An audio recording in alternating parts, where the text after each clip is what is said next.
Bismillahirrahmanirrahim. Rabbi shrah li sadri wa yassir li amri wahlul 'uqdatam min lisani yafqahu qawli. Allahumma iftah 'alaina bi futuhil 'arifin wa faqihna fid din wa 'allimna wahdina ila tariqin mustaqim. Allahumma iftah masami'a qulubina li dzikrik warzuqna ta'ataka wa ta'ata rasulik wa ya'mal bi kitabik. Rabbana la tuzigh qulubana ba'da idh hadaytana wa hab lana min ladunka rahmah innaka antal wahhab. Bismillahirrahmanirrahim. Assalamualaikum warahmatullahi wabarakatuh. Alhamdulillah. Alhamdulillahilladzi arsala rasulahu bil huda wa dinil haqq liyudhhirahu 'ala ad-dini kullihi walau karihal musyrikun. Wassalatu wassalamu ala asyrafil anbiya wal mursalin sayyidina wa nabiyyina wa habibina syafi'ina qurratina Muhammadin wa ala alihi wa ashabihi ajma'in wa ba'd. Alhamdulillah, dengan izin Allah Subhanahu wa taala, pada malam hari ini kembali kita berkumpul di dalam majelis yang mulia ini. Semoga Allah Subhanahu wa taala senantiasa meringankan langkah kaki kita dan menjadikan kita istiqamah untuk selalu berada di jalan Allah Subhanahu wa taala. Salawat dan salam atas junjungan agung Nabi besar Muhammad sallallahu alaihi wasallam serta keluarga dan para sahabat beliau sekalian. Malam hari ini kita akan membicarakan sehubungan dengan akan datangnya Hari Raya Idul Adha. Jadi kita akan membicarakan babul udhiyah yang berhubungan dengan korban.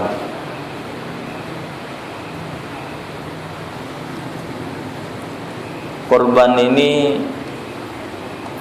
adalah termasuk satu ibadah yang Allah sebut dalam Al-Quran, fasalli li rabbika wanhar.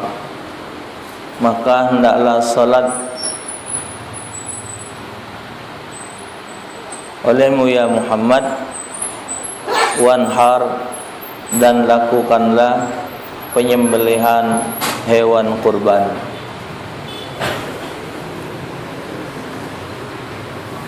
Jadi korban ini adalah suatu ibadah yang sangat dianjurkan pada hari raya Idul Adha dan 3 hari setelahnya, yaitu ayyamut tasyrik, hari tasyrik 11, 12 dan 13 Zulhijjah. Jadi masa untuk motong hewan kurban itu terhitung 4 hari, tanggal 10, tanggal 11, tanggal 12, tanggal 13. Tanggal 10 itu mulai dipotongnya hewan kurban itu setelah dilaksanakannya 2 rakaat sholat sunat dan khutbah, yang bagusnya setelah setinggi matahari setombak, kira-kira jam 8 lah. Maka itu hari raya Idul Adha disunat ke solatnya dipercepat. Kalau Idul Fitri disunat ke dilambat ke. Ngapa Idul Fitri dilambat ke? Karena kalau wong masih nak ngeluarkan zakat fitrah, jadi agak dilambat ke. Kalau Idul Adha disunnah ke solatnya dicepat ke, karena wong nak motong hewan kurban. Idul Fitri, hari raya Idul Fitri, sebelum solat disunat ke makan dulu.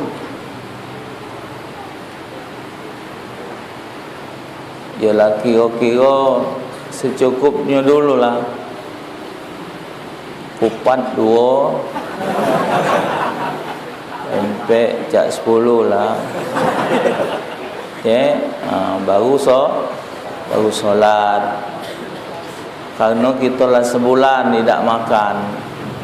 Jadi hari itu pagi-pagi sunat makan.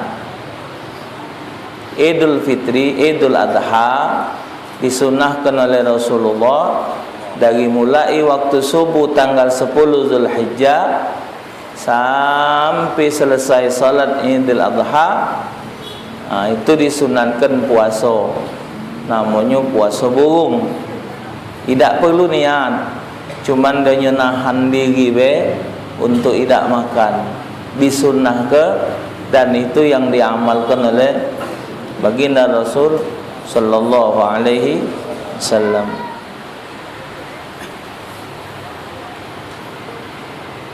Ngapo wong banyak milih korban itu tanggal 10 Zulhijjah. Karena kalau kita milih tanggal 10, rato-rato kampung itu 12 Sulu tanggal 10, 11 Sulu tanggal 10, 13 Sulu tanggal 10, 12 Sulu ada 2 tempat atau 3 tempat. Jadi pembagian dagingnya pacak merata dan tidak ngambil double. Kalau misalnya tanggal 10 motong, wong 11 Sulu tanggal 11, yang wong 12 Sulu minta pula dia ke 11 Sulu. Tanggal 12 wong 13 Sulu, wong 11 Sulu minta pula di sana. Sangkan itu kalau dia kampung besar, kampung yang luas semacam kita yang bergandeng-gandeng ini, dia rata-rata motongnya bareng. Kecuali kalau dia terlingkup di satu lingkungan keluarga. Karena zaman ini zaman tambeng, zaman tambeng.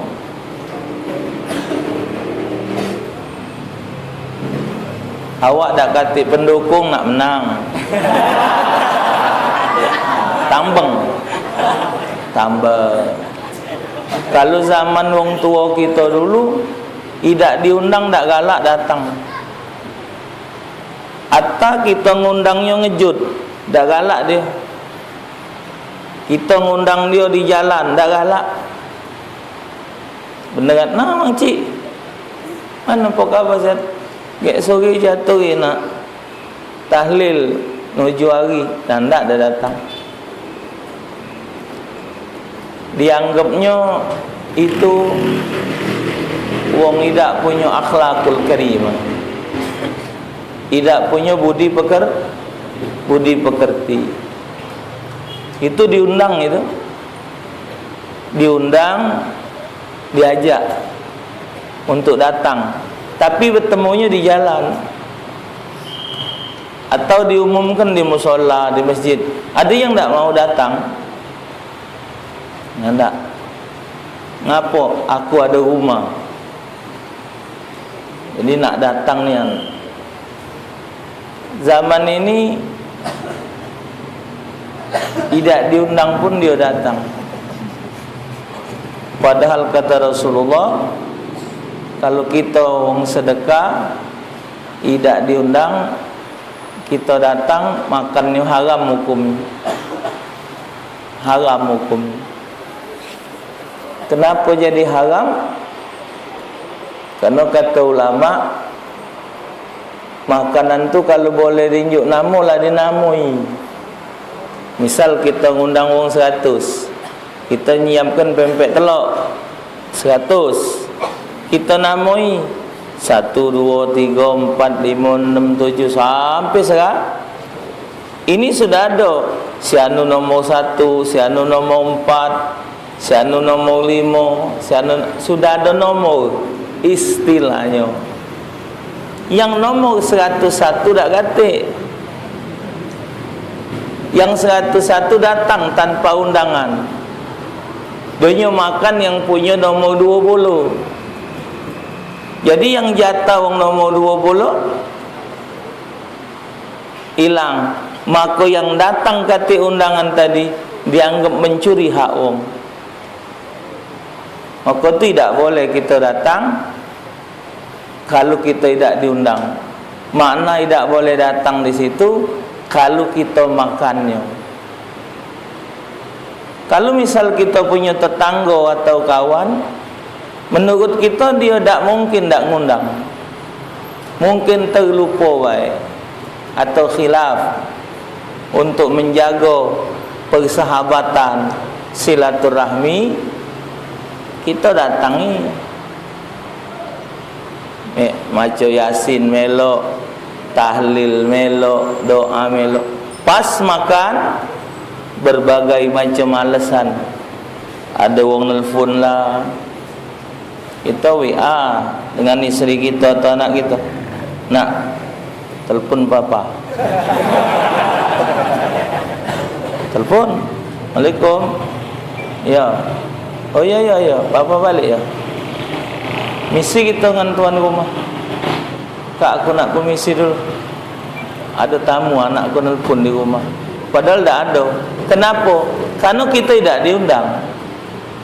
Cuman kita datang itu menjaga persahabatan. Karena uji wong kaget, oi, madai tetangga tak ada datang. Madai misannya dewek tak katik. Jadi itu untuk menjaga hubungan silaturahmi. Jadi balik cerita tadi,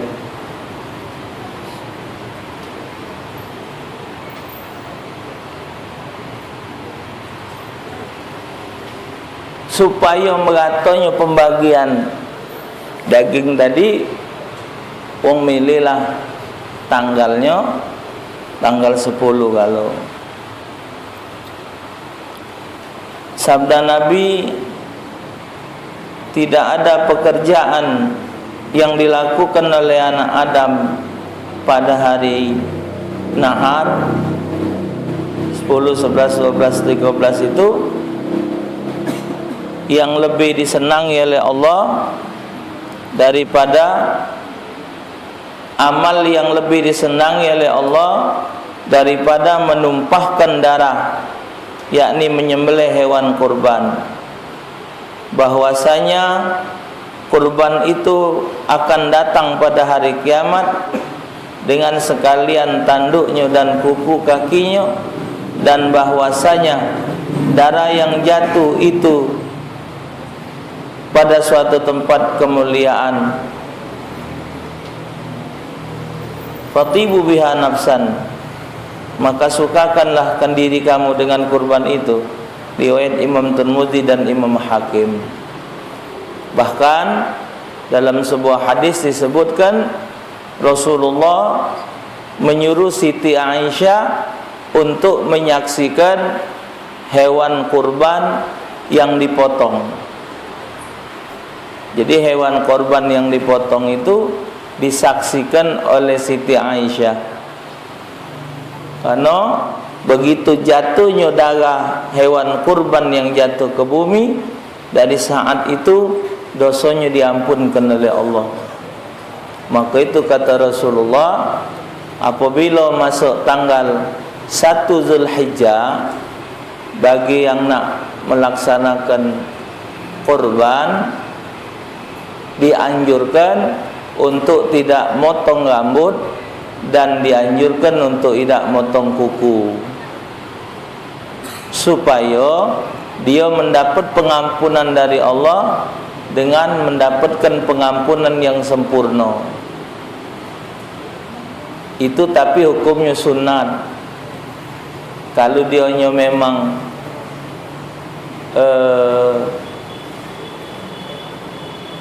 apa istilahnya,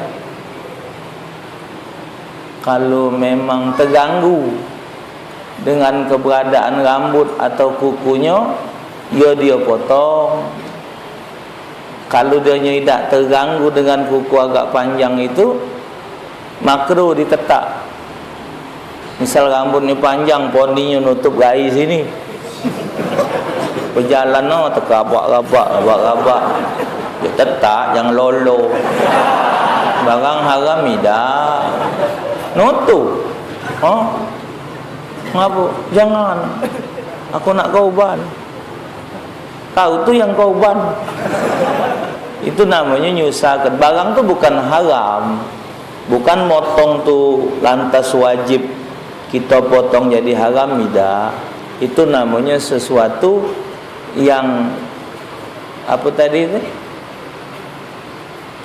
yang pantas untuk dibuang, ya dibuang. Misal kukunya panjang, pegaut beret je lo.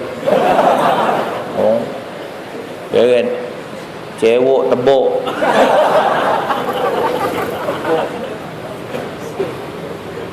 Agak bininya tebok. Pokoknya darurat, sakit galau, dipotong. Ini yang kira-kira kalau yang tidak terganggu. Kalau dia yang terganggu, ya potong. Ya. Jadi korban ini suatu ibadah taqarruban ilallah. Bukti daripada pengabdian kita sebagai hamba Allah. Jadi di sini ada makna, tambah lagi dimaknai dengan kisah Nabi Allah Ibrahim alaihi salatu wassalam, yang lama sudah belum dapat anak, tahu-tahu nikah lagi dapat anak. Sudah dapat anak, lagi lucu-lucunya Nabi Ismail, Nabi Allah Ibrahim dapat mimpi. Qala ya bunayya inni ara fil manami anni azbahuka fanzur madza tara. Qala ya abati fal ma tu'mar satajiduni insyaallah minas sabirin. Wahai anakku, dalam mimpi aku dapat perintah dari Allah, motong kau. Mak manulah nurut kau tentang mimpi ni. Aku ni dikongkon oleh Allah motong kau. Apa je Nabi Ismail? Potong. Kalau memang abah disuruh oleh Allah motong aku, potong. Karena itu perintah Allah. Semoga abah mendapatkan aku sebagai orang yang sabar. Jadi artinya, jikalau datang satu perintah dari Allah, apapun bentuknya perintah itu, asal datang dari Allah, tidak ada istilah berat. Hatta memotong anak sekalipun, potong. Cuman mimpi yang benar. Artinya untuk tingkat kebenaran mimpi yang Nabi Ibrahim tadi, pacak dimbe satu hukum yang kejadian-kejadian yang ada di Indonesia ini kebanyakan tidak terterima di akal, mendapatkan bisikan untuk membunuh anak saya demi ilmu yang saya tuntut. Itu yang galak di TV, bunuh anak, bunuh wong tua, dia dapat bisikan. Ngapa kau bunuh bapak kau? Dapat bisikan. Kalau nak sempurna hidup, bunuh bapak kau. Jadi aku mencari kesempurnaan hidup, aku jalan ke. Dari mana bisikan itu? Tahu dari mana? Macam mana mesej-mesej baik. Mayang tidak, puasa tidak, dapat.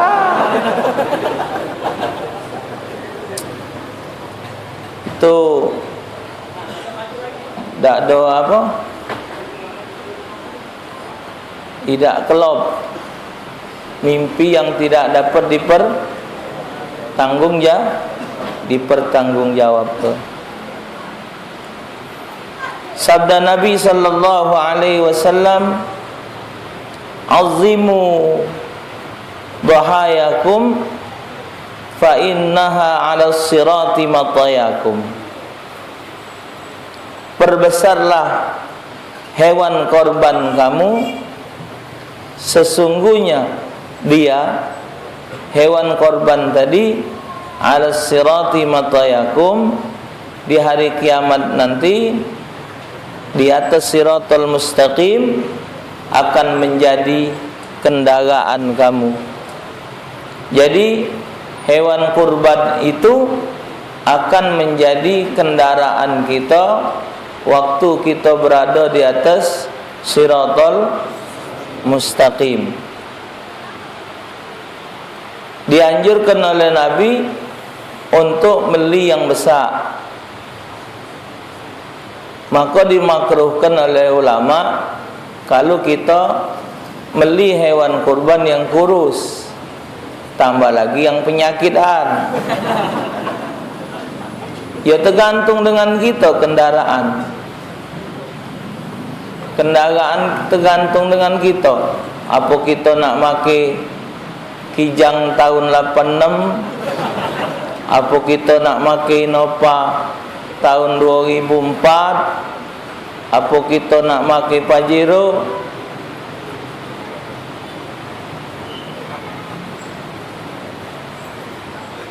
Assalamualaikum.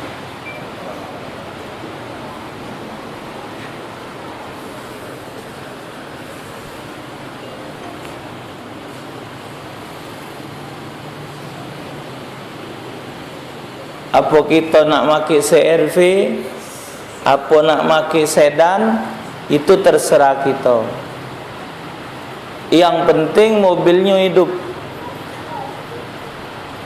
Jadi perkara di korban ini, yang penting yang diperhatikan hewannya sehat,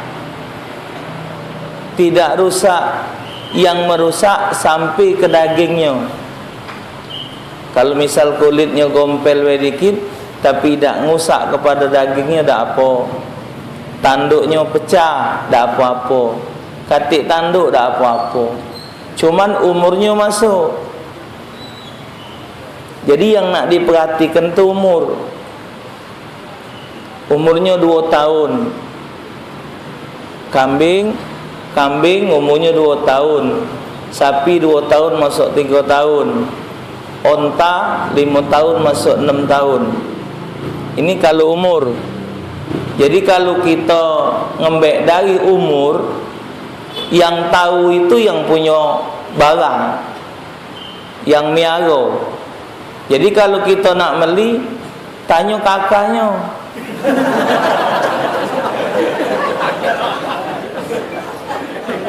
Pinta kakak sama KTP sapi, sama akte kelahiran. Ya, nah ini kalau ngambil umur. Tapi kalau ngambil kenyataan, yang jadi ukuran itu gigi. Sapi, onta, kambing itu tidak punya gigi pucuk. Onta, sapi, kebo, kambing tidak punya gigi pucuk.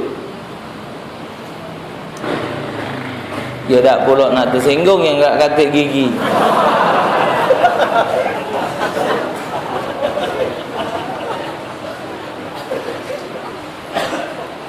Jadi yang jadi hitungannya tuh dia gigi dui kok yang tengah tu nah. Gigi tengah. Jadi kalau gigi tengahnya sudah kupak, dia kalau belum kupak, ukuran giginya sama kalau kecil kalau. Tapi kalau dia sudah kupak, dui kok yang di depan ini besar. Jadi umurnya walaupun baru setahun setengah, kalau giginya sudah kupak, sudah boleh untuk korban. Termasuk juga untuk akikah. Kalau dia giginya belum, tidak sah. Jadi maka tu kalau beli kambing, beli sapi, jengok giginya. Misal giginya masih kecil, tapi umurnya sudah masuk 2 tahun boleh. Kalau ditanya umurnya dia tidak tahu, jengok giginya. Jadi ini yang jadi patokan umur. Soal besar dan kecilnya tergantung di duit kita. Kemarin anak-anaknya sapi ada yang harganya 75 juta. Ada yang harganya 80 seton lebih. Ada yang harganya 45 juta. Ada yang harga 35. Ada yang harga 25. Kemarin nanya sapi dengan kawan, ada yang harga 27 juta, beratnya 500 kilo. Ada yang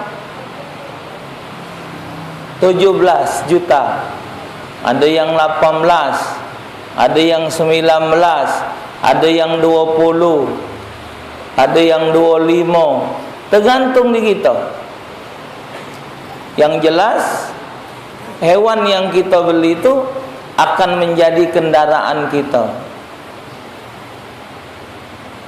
Artinya dari dunia inilah kita kaget di akhirat tak baca lagi. No, aku ni dah kata kendaraan. Di mana beli? Kata. Di akhirat kata orang jual beli.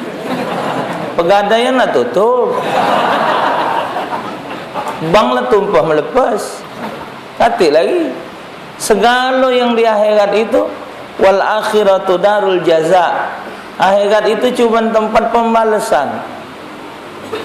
Ad-dunia darul amal, tempat beramal ni dunia. Jadi berejolah kita untuk beli kendaraan. Dan harga kendaraan di akhirat itu ternyata tidak mahal. Kita ajak, karena dalam hukum korban, kalau untuk satu onta sama dengan hukumnya satu sapi atau lembu atau kerbau, yaitu satu onta satu sapi itu boleh diadep oleh wong 7. 7 itu maksimal satu sapi untuk wong 7. Paling banyak. Tapi tidak harus wong 7. tadi yang sapi harga 80 juta tadi. Ada wong 3 nak ngadepnya dah apa? 80 bagi 3 berapa sewa? Berapa? 26 jutaan. Nah, sudah 26 sewa. Jadi sapi besar tadi wong 3 boleh, atau dia nak dewean jadi. Jangan dipaksa nak harus wong 7. Wong 8 tidak boleh, wong 9 tak, 7 paling banyak. Untuk kambing, sikok wong. Kalau kambing itu sikok kambing wong 7, plenyet kambing. Terjelit biji mata. Ya, kalau dianya sapi wong 7,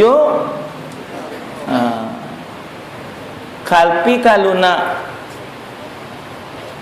dicarikan embek yang sederhana dan tidak pacak kita nak ngatakan kita tidak mampu. Kalau misal usia kita baru 30 atau 20, tahulah 40, belum korban wajar. Tapi ini umurlah 70 lebih, sekalipun belum pernah korban. Dengan alasannya apa? Buntu. Alasannya tak kata, tapi ngerokok tahan. Jadi kalau misal harga sapi itu 21 juta, 21 juta bagi 7 berarti 3 juta sewang. Ya tak? 3 kali 7 21. Berarti si keung 3 juta.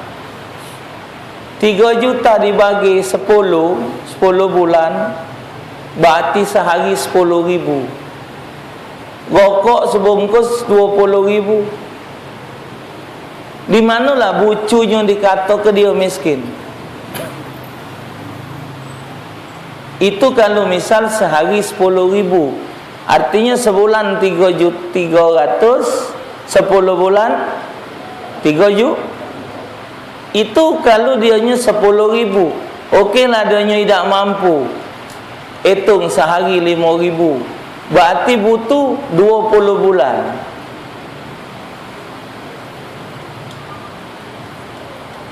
Puluh bulan tidak mampu, 2.500. Masih tidak mampu 1.240.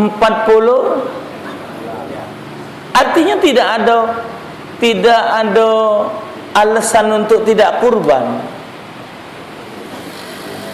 Jadi usia-usia kita, usia-usia kamu sekarang ini tidak ada alasan. Artinya dalam masa 2 tahun, 3 tahun ngumpul ke duit, pacak beli kendaraan untuk akhirat. Itu di Jawa, tahun ini tukang bakso pergi haji. Besar kia pun untungnya bakso. Ada lagi kuli panggul ngawak buah salak. Pagi dia ngewangi istrinya, balik ngewangi istrinya, dia ngembek upahan manggul kayu. 30 tahun dia ngumpulkan duit. Tahun ini berangkat suami istri. Ada ibu-ibu tukang sayur. Tahun ini berangkat haji. Di Palembang tukang ngawak ngunjal pasir, bukan bos pasir, tukang ngunjal maki gerobak, wong beli segerobak, dia yang nganternya. 30 tahun dia ngumpul ke duit, berangkat haji. Benarlah istilahnya tuh, setiap ada kemauan pasti ada jalan. Ini no rokok.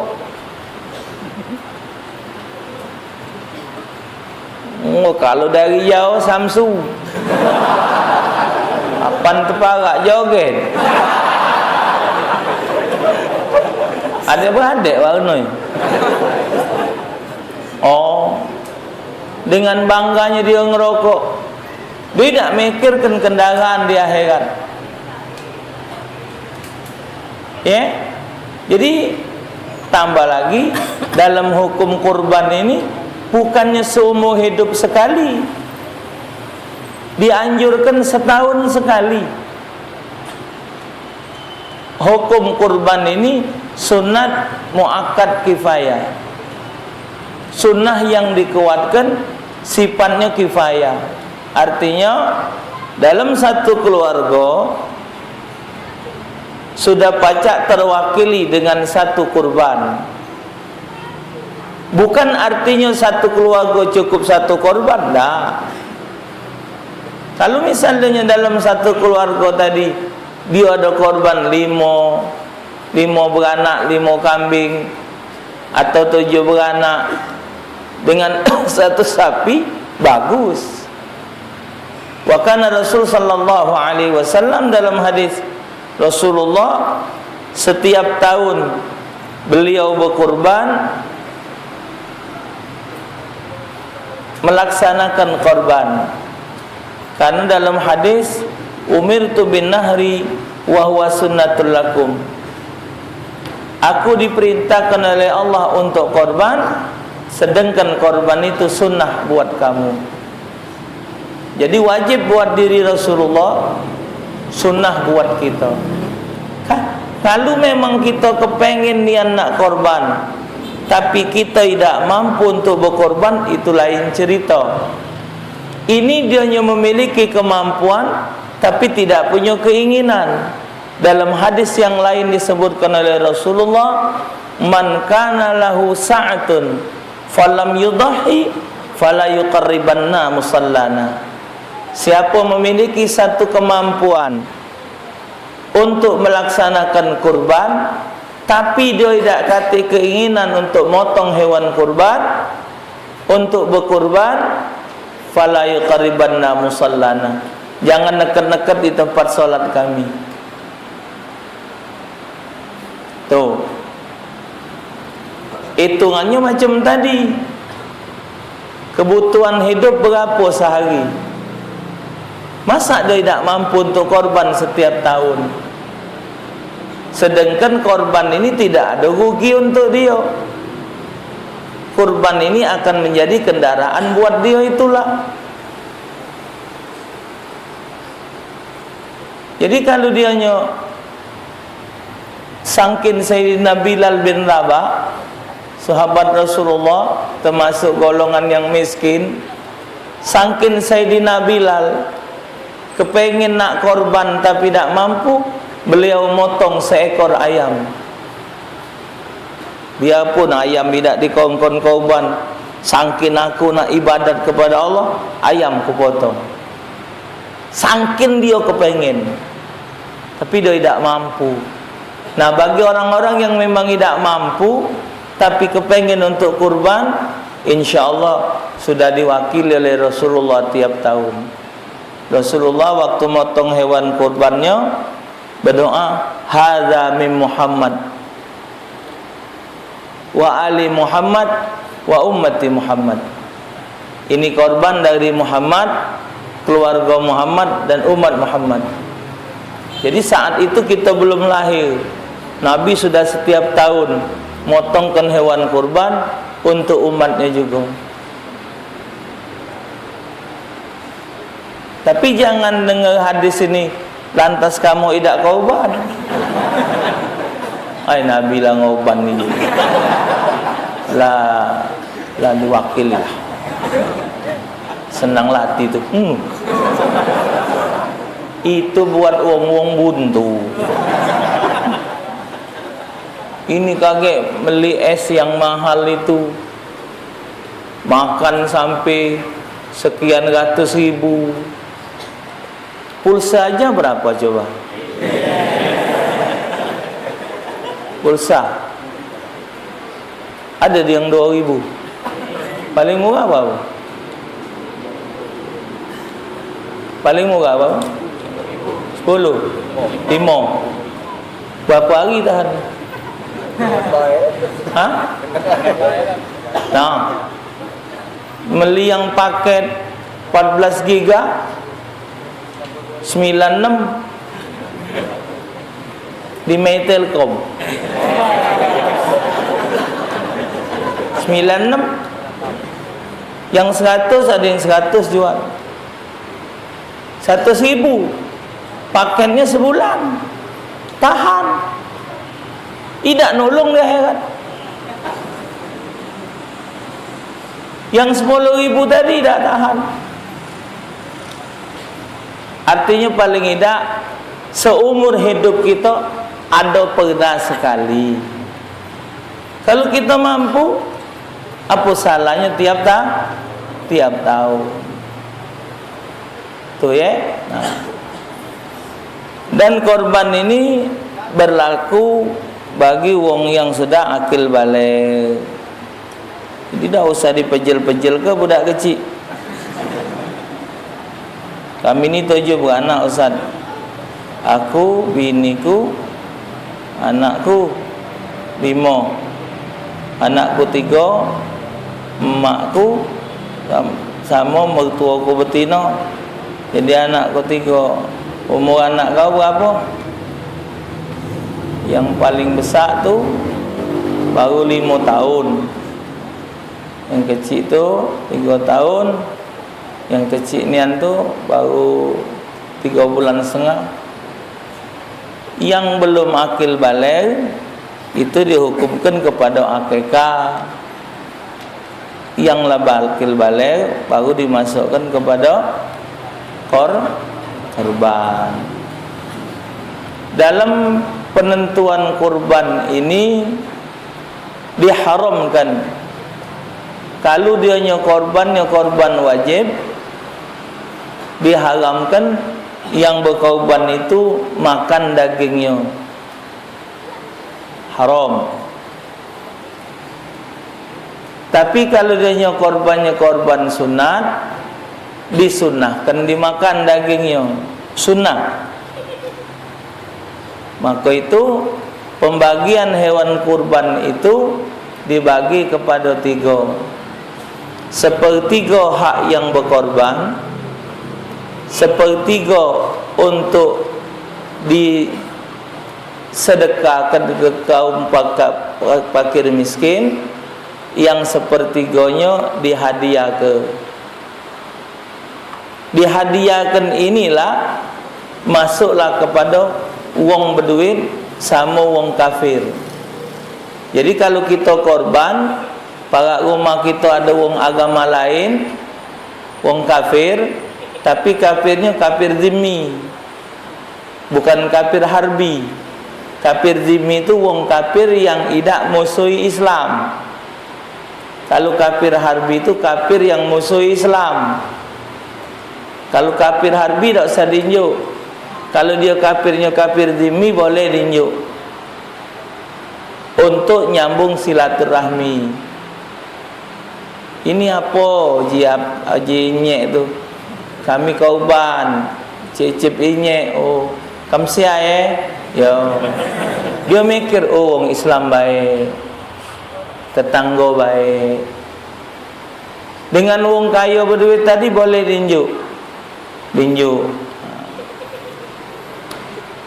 Yang korban itu disunahkan makan, tapi yang disunahkan makannya makan hatinya, mbek hatinya. Jadi di sebanyak badan manusia ini dan di hewan itu, yang menjadi fokusnya itu adalah hati. Jadi di mbek hati dikit, digoreng makan sudah. Kalau dengar omongan dokter tak boleh makan jeruan. Dokter ni banyak tak bolehnya. Daging tak boleh. darah tinggi. Ayam tak boleh, kolesterol. Pada kenyataan, kata orang makan daging tu darah tinggi. Yang menyebabkan darah tinggi itu tempe sama tahu.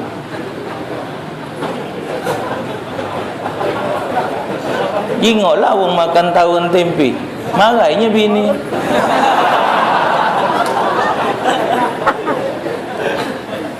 Makanan lain tiap hari tempe tahu.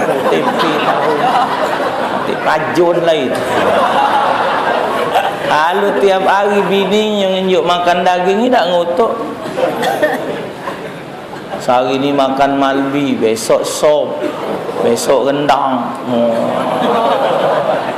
Kosoknya bini pintar. Mama pintar. Jadi antara teori dengan praktek tu lain. Kenyataannya tak sama. Berartinya kenapa yang berkorban tadi dinjuk sepertiganya? Kan dia punya keluarga jauh. Ada yang di Pumnas, ada yang di Skanak, ada yang di Kenten, ada yang di Borang. Nah, yang keluarga-keluarga ini dapat bagian daripada bagian diri dia. Sepertiga itu juga tidak pacak ditetapkan yang galak ada di masjid tu. Siapa yang melok korban dapat 10 karcis. Jadi kalau orang 70 ni sepertiga tak daripada hasil jumlah keseluruhan daging. Jadi setiap nak nentukan sepertiga bagian wong tadi, jingok dulu berapa hasilnya. Kalau dia 100 kilo bersih, sepertiganya berarti 33 bagi 7. Itulah bagian masing-masingnya. Jadi dia nelpon adanya, cek, yo, aku ni melok korban di kampung ni. Nah, ini ada daging. Ongkon anak cek baik ke sini. Oh ya. Ponaknya datang, ngembek sekantong. Jadi dia nyecipi daging tadi kedulunya. Gunanya sepertiga tadi.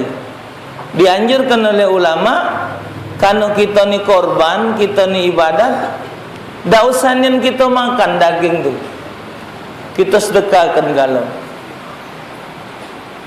Kenapa di masyarakat makai karcis, makai kartu gembek daging tu? Kalau tidak makai kartu, tidak pacak nugonya. Misal kita beli sapi, kita tanya berapa bersihnya sapi ni?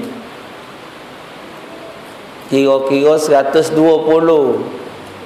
Pacak 150 kalau bagi 4 baik. Kalau dagingnya baik 120. Berarti sikok sapi ni kalau sikok wong sekilo 120. Berarti kalau sikok wong setengah kilo 204. Bikin karcis 240. Jadi begitu kita magi, tidak mengecewakan wong. Bahasa kasarnya, ilmu manusia pasti dapat. Tapi kalau kita tidak pakai karcis, tidak pakai kartu, timbulnya fitnah. Kita nak bagi ni berapa? Apa 3/4. Nah, yang galak rusak ini yang nerima. Oh, dikitnya.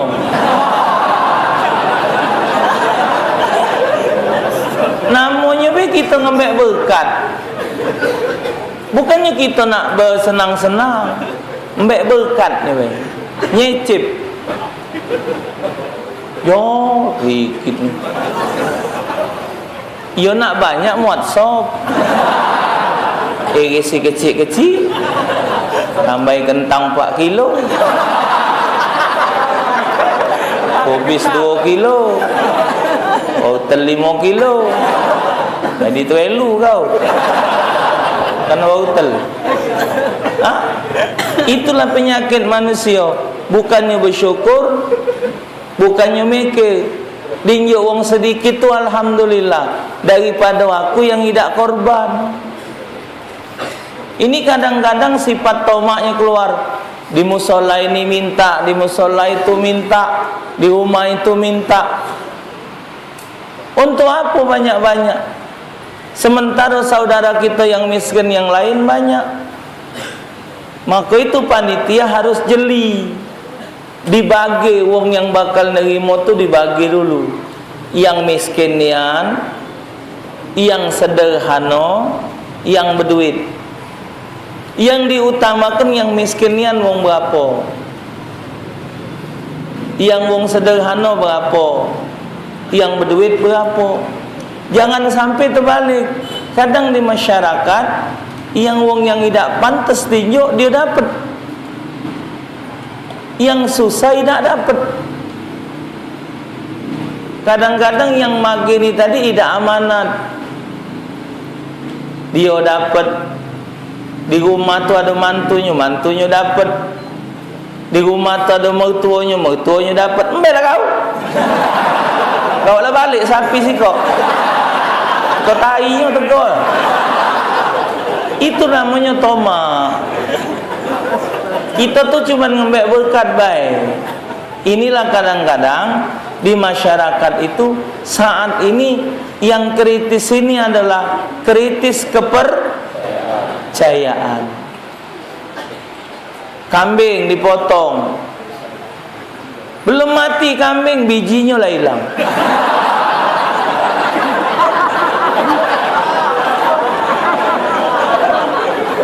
Masih berdeji-deji nak kambing, hilang. Oh, ji kambing kena ayo, belum mati, biji lah hilang. Ada yang nyingit ke buntut, ada yang nyingit ke kaki. Ngomong be bener-bener dengan panitia, aku jatah, aku minta kaki, selesai. Kadang-kadang kaki juga kan tidak diurus. Agak sombong wong waktu itu ada daging.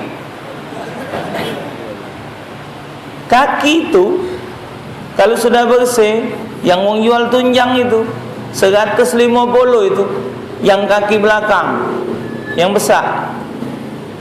Kaki depan lebih murah, agak kecil.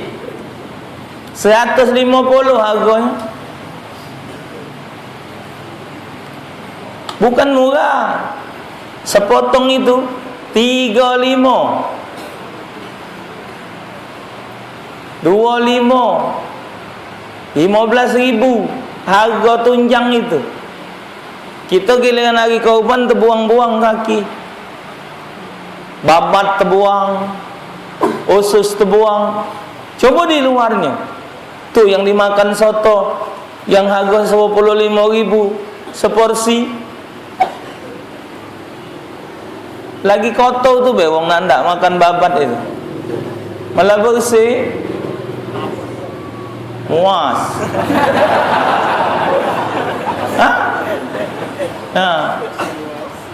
Jadi kalau dia intinya kurban itu kita ngambil keberkatan.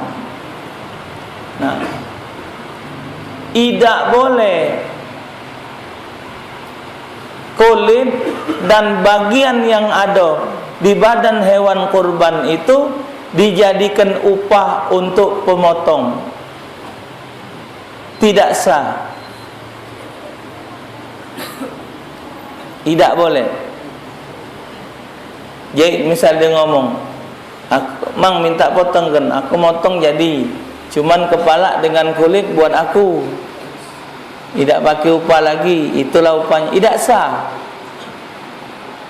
Tidak sah. Jadi tidak boleh disebutkan jadi upah. Kalau dia hanya kepala itu dijadikan upah, itulah dia motongnya galak dipanjangnya, lehernya tu dari kepala cak sekilan, 4-5 sekilo daging kepala, jangan tahu-tahu Sikok kepala itu 10 kilo lebih, 450. Nah, ada otaknya pula. Kulit lah sekian, 100 sekian. Ada yang kiloan, ada ikoan. Setelah dipotong oleh panitia nak dihibahkannya, paling bagus disedekah ke, misal orang nak muat beduk, nak muat gendang, terbangan, itu lebih bagus. Tapi misal panitia nak nyual, setelah dipotong tak jadi soal. Yang tak boleh nyual tu wong yang punya korban. Dan dihukumkan di kitab Sabilal Muhtadin ini, Syekh Arsad Banjar nyebutkan bahwa antara yang berkorban dengan yang nerima korban, panitia harus ada ikrar, ada ikrar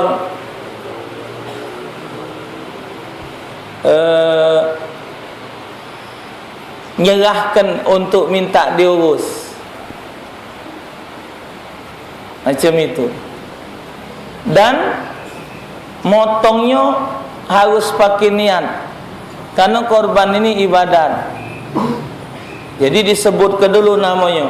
Hewan korban yang satu ini korban atas nama Fulan bin Fulan, Fulan binti Fulan, Fulan bin Fulan, Fulan bin Fulan. Selesai disunatkan maca bismillah, solawat, doa supaya digabulkan oleh Allah.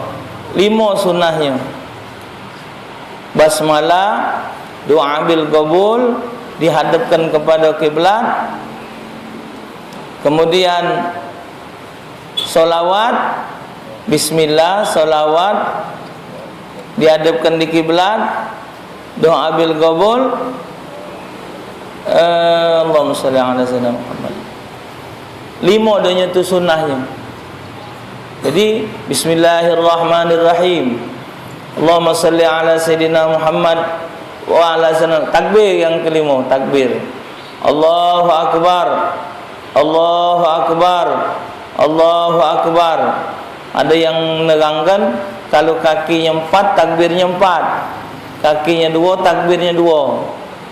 Ayam 2 takbir. Sapi, kambing, unta 4.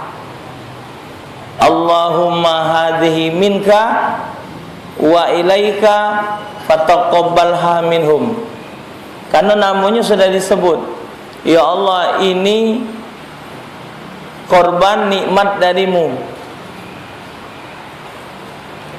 Wa ilaika, dan dijadikan korban ini sebagai amalan untuk mendekatkan diri kepadamu. Fataqabbalha minhum, maka ya Allah, terimalah korban ini yang mereka lakukan. Bismillah, Allahu akbar. Kebanyakan di masyarakat ini yang maca takbirnya panitia yang umumkan. Allahu akbar, Allahu akbar, Allahu akbar. Yang motong tidak maca. Dan yang motongnya ini pilih orang yang ahli ibadat, jangan wong fasik. Jadi hati-hati. Kalau dia nak ngulid, nak motong, nak nyincang tu terserah. Tapi untuk memutuskan nyawanya ini, cari orang yang faham, wong yang ngerti hukumnya. Ya, ladingnya nak landep, jangan yang tumpul. Oh, akan engot. Ladingnya nak tajam supaya dia tidak ngerasa sakit. Bismillah, Allahu akbar, saud. Macam itu. Jadi kalau dianya tidak ada niat untuk motongnya, jadi sedekah biasa baik. Ini jadi sedekah biasa. Ada yang nanya, kalau kita boleh tak Ustaz, aku ni anak, jadi aku nak nak aku korbankan mak aku. Jangan. Itu anak kau ngajar. Ngorbankan mak kau. Tak, maksudnya aku nak metu ke duit untuk mak aku buat dia berkorban. Boleh. Kalau kau nak ngorban ke mak kau, keberasan kau. Boleh unjuk ke dia. Nah, kalau orang tua kita sudah meninggal, keluarga sudah meninggal, kadang dikorbankan wong. Jawabannya mak ini. Kalau dia tidak ada katik pesanan, sama dengan hukum kita baca Quran, kita baca Yasin, pahalanya untuk dia. Jadi korbannya tu atas nama kita, tapi kita hadiahkan untuk dia. Korban atas nama kita, tapi kita niatkan untuk dia. Tidak ada harus waktu korban tu nyebut nama dia. Ini kalau tak katik pesan. Kalau dia ada pesan, jadinya wasiat. Misal dia ngomong, mak dengan bak ni pengen nian korban, cuma tak katik duit, nak korban tak mampu. Esok-esok kalau kau mampu nak ada rezeki, tolong korban buat ayangan ibu walaupun sudah katik. Itu wasiat. Kita ingat omongan dia. Nah, itu disebutkan namanya. Ini korban atas nama almarhum Syanu bin Syanu, Syanu bin Syanu. Karena wasiat. Kalau katik wasiat, sama dengan kita baca Yasin, pahalanya untuk yang meninggal. Tu ya. Nah. Jadi intinya kurban adalah taqarruban ilallah subhanahu wa ta'ala. Jangan terfikir mak ini dan mak itu. Selagi untuk mendekatkan diri kepada Allah, apapun kita usahakan untuk mendapatkan keridhaan Allah subhanahu wa ta'ala. Semoga Allah subhanahu wa ta'ala meridai kita sekalian. Amin ya rabbal alamin.